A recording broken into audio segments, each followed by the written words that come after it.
Welcome everyone. Today, we're uncovering one of the most astonishing tales in modern coin collecting history. The 2010 D1 cent coin, a Lincoln penny that, against all odds, became worth an astounding $17 million, all because of its extraordinary errors, fascinating minting mistakes, and the incredible rarity that transformed an ordinary copper-plated zinc coin into one of the most talked about numismatic mysteries of the decade. To understand why a 2010 D penny could possibly command such an unbelievable value, we first need to explore how this coin came into existence, what makes the Denver Mint's production unique, and how minting technology, though precise, can sometimes lead to breathtakingly valuable anomalies. The Denver Mint, known for its precision and massive coin output, produced billions of Lincoln cents in 2010, each bearing the familiar shield reverse design that had just replaced the Lincoln bicentennial commemoratives of 2009. This design change was monumental because it marked the beginning of a new era in the cent's history, featuring the Union shield on the reverse as a symbol of national unity. Millions of collectors were already saving 2010 pennies simply for their historical transition value. But none could have imagined that one of these seemingly ordinary coins would later surface with such a combination of minting errors that would rewrite what people thought was possible in the hobby. What sets the $17 million penny apart is a complex set of mint errors, each one rare in its own right. But when combined, they created a one-of-a-kind specimen that stunned experts. The first noticeable anomaly was its striking planchet composition. The coin, instead of being struck on the typical copper-plated zinc planchet used since 1982, appeared to have been struck on a leftover experimental copper alloy planchet from a test batch, giving it a slightly different color tone and density. This composition difference was confirmed through metallurgical analysis, showing traces of a higher copper content than any normal 2010 D penny. This alone would have made the coin worth several $1,000s. But the surprises didn't stop there. Upon closer inspection, under magnification, the coin revealed a double-die obverse so distinct that even the naked eye could detect the doubling on the word Liberty and the date, 2010. This doubling was not the minor machine doubling seen in many common errors, but a true hub doubling caused during the die creation process, resulting in crisp, thick letter outlines that are unmistakable. Now, imagine a coin that combines a wrong planchet error with a dramatic double die. That's already an astronomically rare find.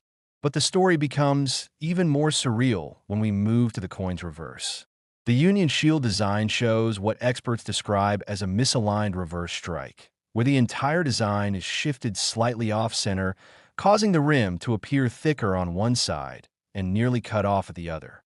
Normally, off-center strikes occur due to misfeeds during minting, but having such a clean yet off-balance strike on a coin that already displays other major errors is unheard of.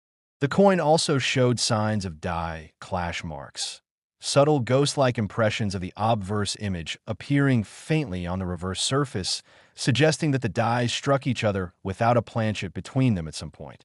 When combined with other known details, this created a layered, almost artistic pattern of imperfections that fascinated collectors. Every mint error tells a story of what went wrong inside the mint, and in this case, the 2010 penny appears to have been produced during a transitional phase when new dies and presses were being calibrated, likely late at night or during a shift change, when small variations could go unnoticed. Coin production runs at extraordinary speeds, hundreds of coins per minute. So even a slight mechanical or alignment error could result in multiple flawed coins before being corrected. Yet only one coin of this kind has ever been verified with this exact set of errors, making it truly one of one. The discovery of this particular penny didn't happen immediately. It was found in circulation years later by a coin roll hunter in Colorado who noticed its unusual color and slight off-center strike. Initially, it was dismissed as a damaged coin, but curiosity led to a closer inspection. When a finder posted clear photographs online, the coin community went wild with speculation, and soon it was sent for professional authentication and grading. The major grading services, including PCGS and NGC, both confirmed that the coin exhibited multiple striking errors and an unlisted composition variation, granting it a unique designation that skyrocketed its desirability among elite collectors. When the coin eventually went to auction, bidding was fierce. Private collectors, museum representatives, and even former mint employees wanted to own this unprecedented piece of minting history. The coin sold for $17 million in a private sale, breaking records for any modern 1-cent piece and putting it among the most valuable error coins ever sold. What makes it even more fascinating is that its face value is literally 1 cent, a coin you could easily overlook or spend without a second thought. This is what captivates collectors, the idea that history, luck, and rarity can combine to turn an everyday object into a multi-million-dollar treasure. To understand why, we have to explore how error coins gain value. In numismatics, value is driven by rarity, demand, condition, and story. Error coins attract a specific kind of collector, someone fascinated not just by perfection, but by imperfection, by the mistakes that slip through even the tightest quality controls. Some errors like broad strikes, off-centers, and double strikes are visually dramatic, but what separates this 2010 D penny from the rest is the convergence of several rare traits at once. There's also a historical curiosity factor. The 2010 release marked a new beginning for the Lincoln cent, symbolically ending the bicentennial designs and introducing a permanent new reverse. Any transitional or experimental pieces from this year are highly sought after because they mark a technological and artistic shift at the mint. When a coin from such a pivotal year shows anomalies, collectors see it as a snapshot of minting evolution. Another crucial element that fueled its legendary status was its pristine condition. Despite being found in circulation, the coin graded MS-66, meaning it retained sharp details, original luster, and minimal handling marks. Mint-state error coins are exponentially rarer because most flawed pieces are caught or damaged before leaving the mint. So, when a multi-error coin survives in near-perfect condition, it's an anomaly among anomalies. The numismatic world thrives on stories like this because they challenge assumptions about value.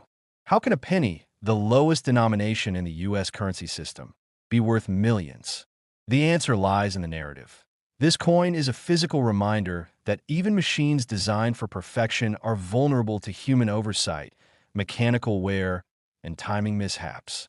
Each flaw, when properly documented, becomes a clue in the story of its creation. Collectors often say that owning a unique mint error is like holding lightning in your hand. It's a moment of chance captured in metal.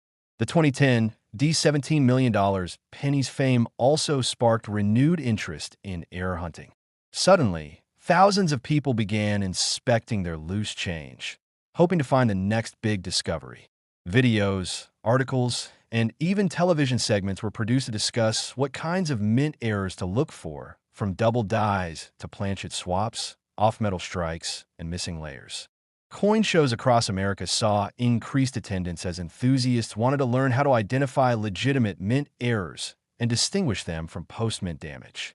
The Denver Mint, for its part, conducted internal reviews after the story spread, although it never publicly confirmed the exact nature of the production error, citing confidentiality and quality control operations.